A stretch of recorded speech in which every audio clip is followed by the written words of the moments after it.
오늘 성경 본문은 히브리서 11장 5절, 6절 말씀입니다.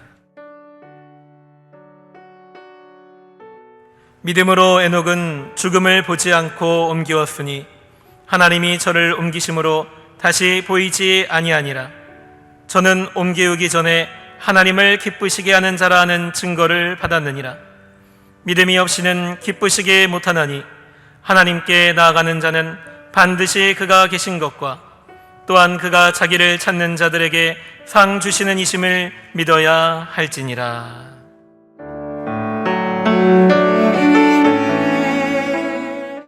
생애를 요약한 글이란 제목으로 말씀해 드리겠습니다. 사람들은 요약된 정보를 얻는 것을 선호합니다. 시간을 절약할 수 있고 적은 시간에 많은 정보를 얻는 유익도 있기 때문입니다.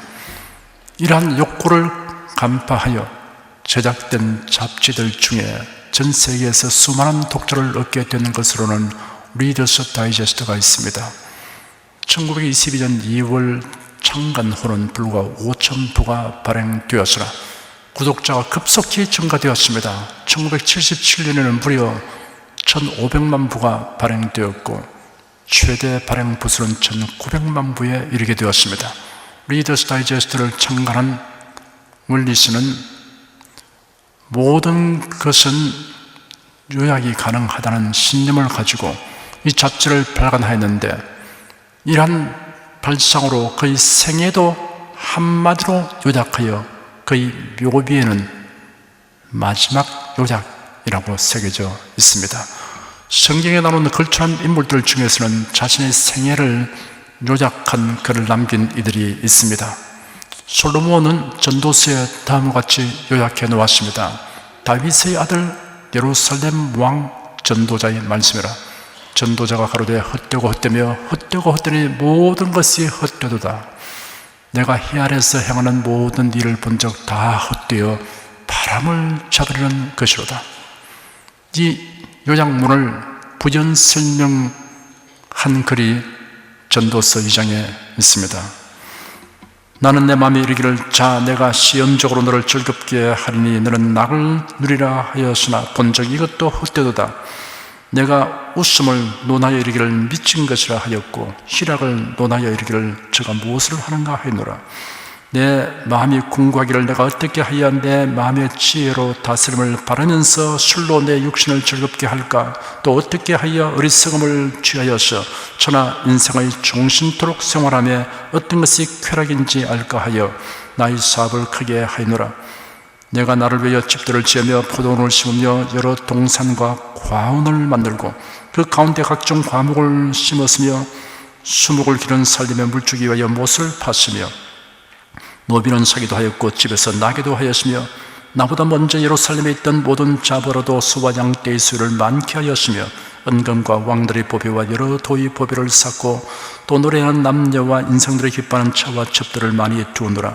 내가 이같이 창성하여 나보다 먼저 예루살렘에 있던 모든 자보다 진하고 내 지혜도 내게 여전하여 무엇이든지 내 눈이 원하는 것을 내가 금하지 아니하며 무엇이든지 내 마음이 즐거워하는 것을 내가 막지 아니하였으니 이런 나의 모든 수고를 내 마음이 기뻐하였음이라.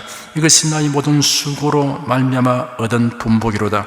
그 후에 본즉 내 손으로 한 모든 일과 수고한 모든 수고가 다 헛되어 바람을 잡으려는 것이며 해 아래에서 무익한 것이로다. 왕으로서 온갖 부귀와 영화를 누린 솔로몬이 자기 생애를 요약한 이런 글과는 사뭇 다른 생애의 요약이 디모데후서 4장에 있습니다. 사도 바울이 피력한 글입니다. 관제와 같이 벌써 내가 부음이 되고 나의 떠날 기약이 가까워졌다. 내가 선한 싸움을 싸우고 나의 달려갈 길을 마치고 믿음을 지켰으니 이제 후로는 나를 위하여 의의 멸류관이 예비되었으므로 주 곧 의로우신 재판장이 그 날에 내게 주실 것이니 내게만 아니라 주의 나타났음을 사모하는 모든 자에게니라.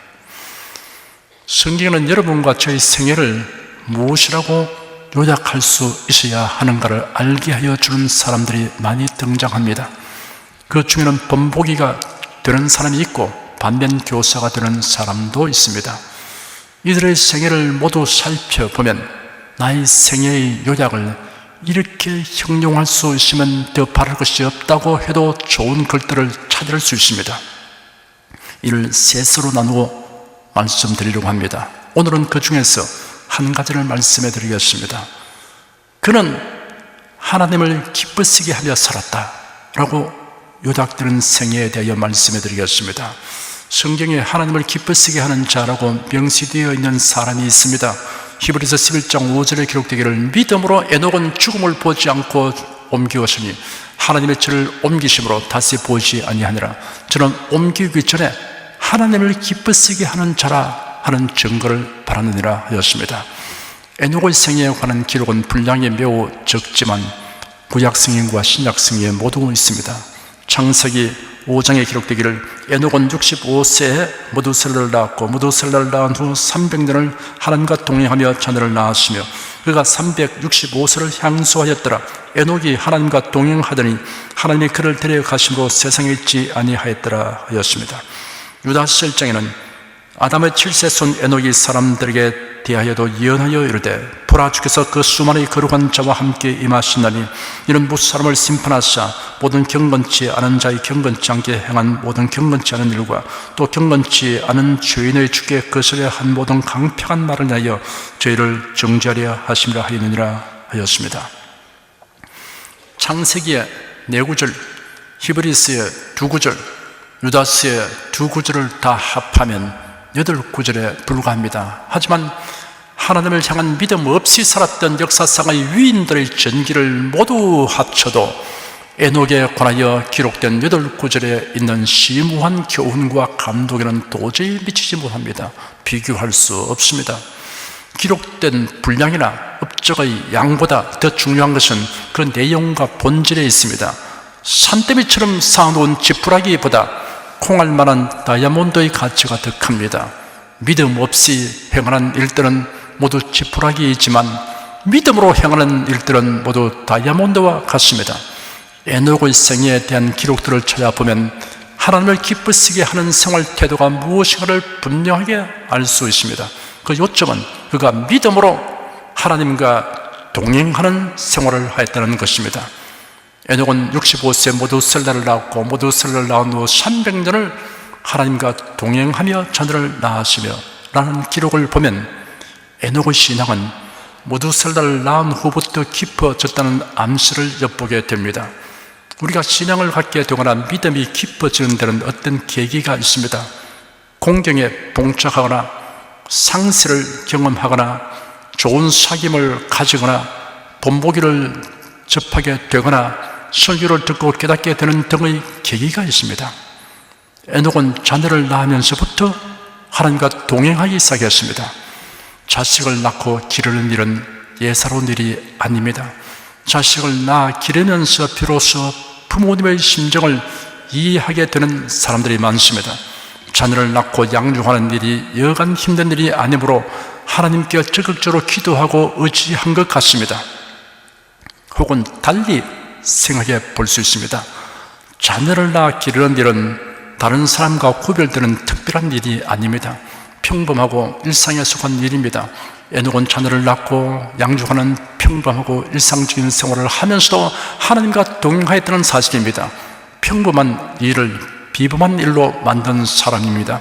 에녹은 하나님과 동행하는 생활을 중도에 멈춘 적이 없습니다. 하나님께서 그를 데려가시는 날까지 줄곧 주님과 동행하면서 살았습니다. 믿음에 의한 동행이었습니다. 에녹은 그의 믿음으로 인하여 하나님을 기쁘시게 한다는 증거를 받았습니다. 하나님을 기쁘시게 하는 믿음에 관하여 구체적인 설명이 따르고 있습니다. 믿음이 없이는 하나님을 기쁘시게 할 수 없으니 하나님께 나아가는 자는 하나님이 반드시 계신 것과 하나님은 자기를 찾는 자들에게 상 주시는 분이심을 믿어야 한다고 하였습니다. 첫째, 에녹은 하나님이 반드시 계신 것을 믿었습니다. 여러분 중에는 그런 정도라면 특별한 것은 아니군요 라고 생각하는 분이 있을 것입니다. 세상에는 하나님이 계심을 알지 못하고 믿지 않는 사람들이 엄청나게 많습니다. 하나님이 계심을 믿지 않는 사람들이 삶의 허무와 무의미를 느끼면서도 절망하지 않고 살아가는 것을 보면 놀라운 일입니다. 어느 날 5살밖에 안 된 유치부 어린이에게 내가 하나님이 계셔서 천지 만물을 지으신 이야기를 꺼내자 눈을 반짝이며 듣고 있다가 하나님이 계신 것을 믿지 않는 사람은 자기가 없다고 하는 것이나 마찬가지지 라고 말했습니다. 어떻게 이런 기발한 표현을 할 수 있는지 저는 감탄했습니다. 자신이 존재하고 있다는 것은 곧 하나님이 계시다는 것을 증명하는 것이나 다름없다는 의미를 담은 말을 한 것입니다. 사람이 학문을 많이 배웠다고 하나님을 잘 알 수 있게 되는 것이 아닙니다. 니체, 사르트르, 버트란트 러셀 등은 걸출한 철학자요 사상가지만 한편으로는 무신론을 주장한 대표적 인물들입니다. 그들의 학문과 지식이 하나님을 아는 데는 아무짝에도 쓸모없고 오히려 장애물이었습니다. 러시아의 무노 톨스토이는 무신론자의 생활을 가리켜 짐승의 생활이라고 말했습니다. 하나님이 계심을 알지 못하는 사람은 자신의 정체를 알 길이 없습니다.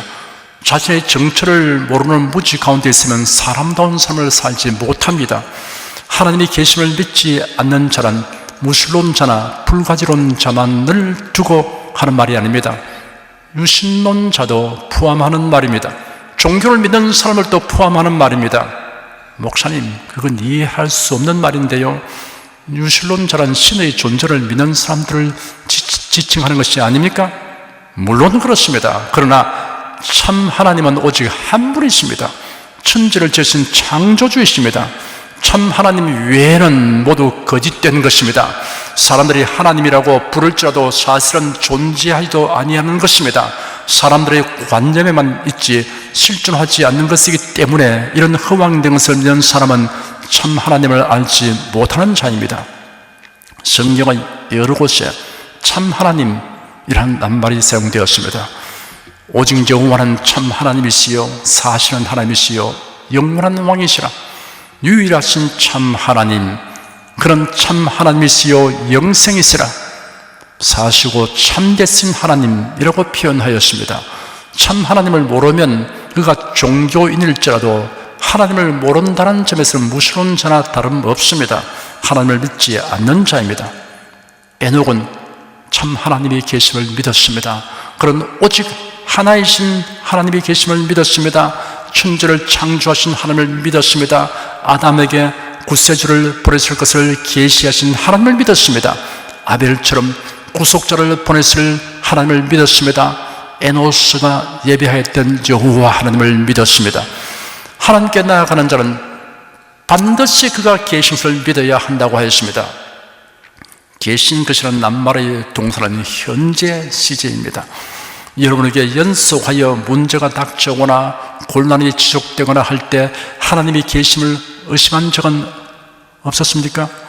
어느 날은 청명한 하늘에 찬란히 태양이 빛나는 것처럼 하나님이 계심을 의식하다가 어느 날은 어둠이나 짙은 안개 속에 있는 것 같이 하나님의 계심에 대해 회의를 느끼곤 하지는 않습니까?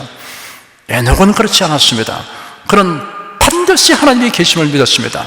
사는 것이 힘들고 고달플 때라도 반드시 하나님의 계심을 믿었습니다. 고통이 있어도 반드시 하나님의 계심을 믿었습니다. 자신이 살아서 움직이고 있는 것을 의식하는 것 이상으로 하나님의 계심을 의식하며 살았습니다. 그러므로 의당히 하나님을 찬송하며 살았을 것입니다. 하나님께 감사하기를 맞이 아니했을 것입니다. 하나님께 만사를 아뢰었을 것입니다. 하나님과 대화하는 것을 즐겼을 것입니다. 그런 하나님과 한치도 떨어질 수 없는 생활을 하였던 것입니다. 창세기 5장에 기록되기를 에녹은 65세에 모두셀라를 낳았고 모두셀라를 낳은 후 300년을 하나님과 동행하며 자녀를 낳으시며 그가 365세를 향수하였더라. 에녹이 하나님과 동행하더니 하나님이 그를 데려가심으로 세상에 있지 아니하였더라 하였습니다. 300년을 하나님과 동행하며 자녀를 낳았다고 하였습니다. 하나님과 동행하는 가운데서 자녀를 낳고 양육하였습니다. 300년을 자녀를 낳았으니 그 수가 얼마나 될지 계산이 쉽지 않습니다. 그런 대가족의 족장이 되었습니다. 그들을 부양하고 가르치는 일이며 때로는 재판관 노릇도 했을 것이니 여간 바쁜 생활이 아니었을 것입니다. 그러나 반드시 하나님의 계심을 의식하고 하나님과 동행하며 살아가니 마냥 즐겁기만 하였습니다. 하나님께서도 에녹의 손을 잡고 인도하시며 도우시는 것이 즐거웠을 것입니다. 그리하여 에녹의 손을 잡고 하늘나라로 인도하셨습니다. 에녹은 죽음을 경험할 겨를도 없이 하나님의 손에 이끌려 하나님 나라로 들어갔습니다. 성경에 기록되기를 에녹이 하나님과 동행하더니 하나님이 그를 데려가심으로 세상에 있지 아니하였더라 하였습니다. 가족들과 이웃 사람들은 에녹을 찾느라고 사방으로 돌아다녔을지도 모를 일입니다. 나이든 사람이니 유괴 당할 리도 만무하고 그 똑똑한 사람이 길을 잃어버릴 리도 만무한데 도대체 이해할 수 없는 사건이라고 말했을 것입니다. 육에 속한 사람은 신령한 세계에서 무슨 일이 일어나는지 알 도리가 없습니다. 신령한 일은 신령한 것으로 분별할 수 있습니다. 죽음을 보지 않고 하늘나라로 옮겨가 버린다는 것을 상상이라도 해본 일이 없는 사람들이라면 에녹을 실종자 명단에 넣고 애서 수색하는 것밖에 달리 할 수 없었을 것입니다. 결국 미궁에 빠진 사건으로 정리하고 말았을 것입니다. 장차 이와 유사한 일이 있게 됩니다. 성도들이 휴고될 때입니다. 성도들이 순식간에 혼인이 변화되어 들려 올라가 버리기 때문입니다. 히브리서에는 하나님이 에녹을 데려갔다는 기록에 대해 설명을 부연하고 있습니다. 에녹은 죽음을 보지 않고 옮기었으니 하나님의 저를 옮기심으로 다시 보이지 아니하니라 하였습니다. 에녹은 범사에 하나님의 인도와 도우심을 구하고 하나님을 의지하였습니다. 하나님께서 항상 함께 계시다는 것을 이론이 아니라 실제로 느끼고 즐기며 감사하면서 살았습니다. 여러분도 에녹처럼 반드시 하나님의 계심을 믿고 하나님과 함께 동행함으로 하나님을 기쁘시게 하는 생애가 되기를 축원합니다. 둘째, 에녹은 하나님이 자신을 찾는 자들에게 상 주시는 분이심을 믿었습니다. 하나님이 자신을 찾는 자들에게 상을 주신다는 말씀에는 여러 가지 뜻이 함축되어 있습니다. 첫째는 하나님이 자신을 찾는 자들에게 깊은 관심을 가지고 돌보아 주신다는 뜻이 있습니다. 찾는다는 것은 묻고 구하는 것을 말합니다. 하나님은 하나님께 묻고 구하는 사람들을 사랑하시며 이러한 사람들에게 응답하신 것을 좋아하십니다. 성경에는 이를 증명하는 말씀이 많이 기록되었습니다. 너희는 여호와를 만날 만한 때 찾으라. 가까이 계실 때 그를 부르라. 너희는 내게 부르짖으며 와서 내게 기도하면 내가 너희를 들을 것이요 너희가 전심으로 나를 찾고 찾으면 나를 만나리라. 일을 하는 여호와 그것을 지어 성취하는 여호와 그 이름을 여호와라 하는 자가 이같이 이르노라. 너는 내게 부르짖으라. 내가 네게 응답하였고 네가 알지 못하는 크고 비밀한 일을 네게 보이리라. 예수님이 친히 말씀하시기를 진실로 다시 내게 이르노니 너희 중에 두 사람이 땅에서 합심하여 무엇인지 구하면 하늘에 계신 내 아버지께서 죄를 내어 이루게 하시리라. 두세 사람이 내 이름을 모인 곳에는 나도 그들 중에 있느니라 하였습니다. 하나님은 자기를 찾는 자들에게 상 주시는 분이라고 하였습니다. 하나님은 혼자서 고민하고 애쓰는 자를 자립심이 강하다고 칭찬하시지 않습니다. 하나님께 묻고 구해야 합니다. 사람은 문제를 가지고 와서 도움을 구하는 자에게 관심을 가지고 도울지라도 계속 찾아와서 도움을 구하면 진력이 나게 됩니다. 아침에도 와서 도와주세요. 저녁에도 와서 도와주세요. 어제도 오더니 오늘도 와서 도와주세요. 매일처럼 그렇게 하면 나중에 그 사람은 그림자만 봐도 피할 겁니다. 깊이 대상으로 여깁니다. 하나님은 사람이 아니십니다. 자기를 찾는 자를 향해 관심을 보이십니다. 사랑하십니다. 결코 기피하지 않습니다. 잠언서 8장 17절에 나를 사랑하는 자들이 나의 사랑을 입으며 나를 간절히 찾는 자가 나를 만날 것이라 하였습니다. 하나님께 묻고 구하는 태도는 하나님의 사랑과 능력과 선하심과 진실하심에 대한 신뢰에서 비롯되기 때문에 하나님을 기쁘시게 합니다. 그러므로 하나님은 자기를 찾는 자를 사랑하시고 기쁘게 만나 주십니다. 둘째는 하나님이 자신을 찾는 자에게 상을 주신다는 말씀은 모든 일이 선하고 유익이 되도록 하신다는 뜻이 있습니다. 광야를 행진하던 이스라엘 자손들은 상 주시는 하나님에 대한 믿음이 없었습니다. 곤란이 닥치면 하나님이 그들에게 벌주되고 애굽에서 인도하여 내시다고 원망하고 불평했습니다. 여러분은 어떤 중에서도 상 주시는 하나님을 믿으십시오. 환난을 당하든 내가 잠시 받는 가벼운 환난은 지극히 크고 영원한 영광을 나에게 이루게 한다 라고 말해야 합니다. 악을 선으로 바꾸어 주시고 모든 것이 합력하여 선을 이루게 하시는 하나님을 굳게 믿으십시오. 그래 인내심을 가지고 적극적이고 담대한 자세로 문제를 대처해 나가십시오. 에녹의 생애에 대한 기록이 매우 간략하다 보니 상 주시는 하나님을 믿은 에녹의 생활에 대하여는 구체적 내용이 기록되어 있지 않습니다. 그러므로 요셉에게 견주어서 헤아려 보도록 하겠습니다. 야곱에게 12아들이 있었는데 11번째 아들이 요셉입니다. 요셉은 무슨 일을 만나든 상 주시는 하나님을 믿었습니다. 요셉은 형들에게 의하여 종으로 팔려가면서도 상 주시는 하나님을 믿었습니다. 모함을 받아 감옥에 갇히면서도 상 주시는 하나님을 믿었습니다. 요셉의 해몽대로 복직이 되면 요셉의 석방을 위해 힘써 주기로 철석같이 약속한 장관이 과연 복직되었으나 약속을 저버렸습니다.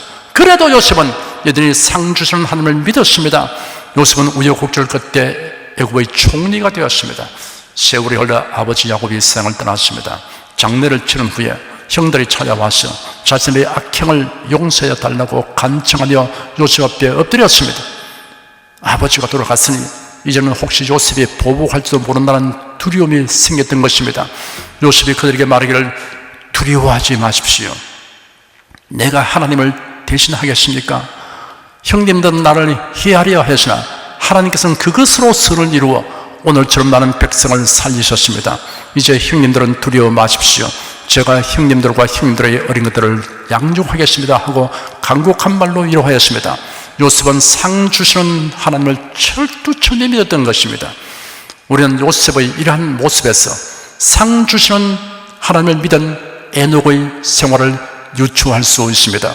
셋째는 하나님이 자신을 찾는 자에게 상을 주신다는 말씀은 장차 하나님의 나라에서 상을 주신다는 뜻이 있습니다. 예수님이 친히 말씀하시기를 성도들은 하늘에서 받을 상이 있다고 하셨습니다. 고린도전서 3장 13절에서 15절에는 각각 공력이 나타날 터인데 그 날이 공력을 밝히리니 이는 불로 나타내고 그 불이 각 사람의 공력이 어떤 시험할 것입니다. 만일 누구든지 그 위에 세운 공력이 그대로 있으면 상을 받고 누군지 공력이 불타면 해를 받으리니 그러나 자기는 구원을 얻되 불 가운데서 얻은 것 같으리라 라고 기록되어 있습니다. 그리스도의 심판대에서 성도들이 받을 상급에 관한 말씀입니다. 사도 베드로는 예수 그리스도에 나타났을 때 얻게 될 칭찬과 영광과 존귀에 대하여 언급했습니다. 요한계시록에는 성도들이 받게 될 멸류관에 대하여 말씀하고 있습니다. 그리고 보라 내가 속히 오리니 내가 줄 상이 내게 있어 각 사람에게 그 일한 대로 갚아 주리라 라는 주님의 말씀이 성경의 맨 마지막 페이지를 장식하고 있습니다. 우리 주님께서 주시는 상 중에서 빼놓을 수 없는 것이 복음을 전파한 사람에게 주는 상입니다. 비록 전도한 사람이 신자가 되지 아니하였다고 하여도 전도한 일로 인하여 상을 받게 됩니다. 왜냐하면 복음을 전하는 것은 사람이 하는 일이지만 복음을 믿게 하는 것은 전적으로 하나님이 하시는 일이기 때문입니다. 우리가 사람 편에서 보면 각 사람이 의지적인 결단을 내려 믿는 것으로 보이지만 실은 예수를 믿는 것은 하나님의 택하심을 입어야 하고 부르심을 받아야 합니다. 그리고 믿음을 선물로 받아야 합니다. 전도자가 사람에게 구원을 주는 것이 아닙니다. 구원을 주신 분은 하나님이십니다. 사람은 복음 전하는 역할만 하는 것입니다. 이런 사실을 생각하면서 여러분은 열심히 복음을 전파하십시오. 담대히 전파하십시오. 때를 어떤지 모르는지 전파하시기 바랍니다. 복음을 전한 그 일에 대하여 하나님의 상을 주십니다. 에녹은 이런 믿음으로 사람들에게 예언의 말씀을 열심히 전파하였습니다. 300년 동안 자녀를 낳고 양육하는 바쁜 생활 중에서도 예언의 말씀을 전파하는 일에 힘썼습니다. 유다서 1장에 기록되어 있습니다. 아담의 7세 손 에녹이 사람들에게 대하여도 예언하여 이르되 보라 주께서 그 수많은 거룩한 자와 함께 임하시나니 이는 무사람을 심판하사 모든 경건치 않은 자의 경건치 않게 행한 모든 경건치 않은 일과 또 경건치 않은 죄인의 주께 거스려 한 모든 강팍한 말을 하여 저를 정죄하려 하심이라 하였느니라. 에녹은 예수님의 재림과 심판에 관하여 예언했습니다. 정말 까마득한 그 옛날에 이런 예언을 하였다는 것이 기이합니다. 그러나 놀랄 일이 아닙니다. 사도 베드로는 경고하고 권면하기를 사랑하는 자들아 죽기는 하루가 천정 같고 천년이 하루 같은 이 한 가지를 잊지 말라 하였습니다. 먼 훗날에 있을 일을 보라 주께서 그 수많이 거룩한 자와 함께 임하셨나니 라고 과거형으로 말했습니다. 아직 일어나지 아니하지만 일어난 일이나 다름없이 아주 확실하기 때문에 이미 일어난 일처럼 묘사한 것입니다. 초림하신 예수님은 인간의 죄를 대속하시려고 오셔서 고난 받으시고 십자가에 못 박혀 죽으셨습니다. 그리고 부활승천하셨습니다. 다시 오신 예수님은 세상을 심판하려고 오십니다. 경건치 않은 죄인을 심판하러 오십니다. 경건치 않은 자는 예수를 믿지 않는 자, 참 하나님을 믿지 아니한 자를 말합니다. 에녹은 이런 경건치 않은 자들에게 심판을 경고하며 회개를 촉구하는 일을 주저하지 않았습니다. 에녹의 살던 때보다 주님의 재림이 훨씬 더 임박한 시대에 사는 우리들은 더 열렬하게 그래도 이 재림과 심판에 대한 메시지를 전파해야 할 것입니다. 에녹은 하나님이 기뻐하시는 것이 무엇임을 알았습니다. 예언의 말씀을 전파하는 것을 알았습니다. 이 일에 대하여 하나님의 상 주심을 믿고 재림과 심판의 메시지를 전파했습니다. 에녹은 이 세상에서 하늘로 옮겨지기 전에 하나님을 기쁘시게 하는 자라는 증거를 받았다라고 성경에 기록되었습니다. 이것이 에녹의 생애를 요약한 말입니다. 여러분 생애에 대한 요약도 이와 같이 되기를 축원합니다. 기도하겠습니다. 사람이 일생을 살면서 여러 가지 일을 경험하고 혹은 또 파란만장한 일들도 경험하지만 결국은 죽음에 이르러서 그의 생애를 한 줄로 남길 수밖에 없습니다. 하나님, 우리가 이 생에서 모든 일을 끝냈을 때 우리의 삶에 대해서 무엇이라고 기록하게 될 것인가 라고 생각할 수 있는 이 시간 귀한 메시지를 듣게 된 것을 감사합니다. 에녹처럼 우리가 소원하도록 말씀해 주시니 감사합니다. 그가 하나님을 기쁘시게 하며 살았다, 이런 기록을 남길 수 있으면 더 이상 저희들이 바랄 것이 없다는 사실을 깨닫게 됨을 감사합니다. 우리 온 성도가 다 이런 기록을 남길 수 있게 하여 주시옵소서.